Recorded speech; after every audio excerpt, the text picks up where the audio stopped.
High, চলে এসেছি আজকে নতুন একটা গেম নিয়ে। তো গেমটার নাম হচ্ছে গেস দা নাম্বার চ্যালেঞ্জ। তো প্রথমে ওর হাতে নাম্বারটা লিখবে, ওর যেটা, তারপর আমি। হয়ে গেছে।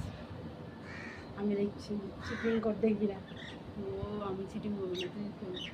আমি চিটিং করি না। প্রথমে কে বলবে? তুই। আচ্ছা, 70 লোয়ার। 8 লোয়ার,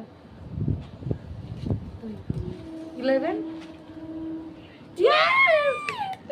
আমি জানতাম, কারণ বলো তো ও পরেরটাতে আমারটা বলে দিতে পেরে যেত। দেখো ওই জন্য।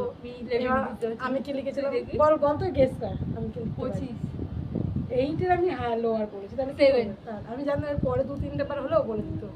তো গেমটা আমি জিতে এই বুঝিতলি কোথায়, আমি জিতলাম। ও সরি তো আমার গেস লেভেল ভীষণ ভালো, দেখেছো? আমরা কিন্তু নো স্ক্রিপ্টেড, ঠিক আছে? আমরা এটা কিন্তু গেমটা খেলে স্ক্রিপ্টেড ফেলেছিলাম। নয় একদম। আর আমাদের মধ্যে আন্ডারস্ট্যান্ডিংটা অনেক হাই। চলো, তোমরা লাইক কমেন্ট ফলো করে দিও, আর ইউটিউবে দেখলে সাবস্ক্রাইব। টাটা। টাটা।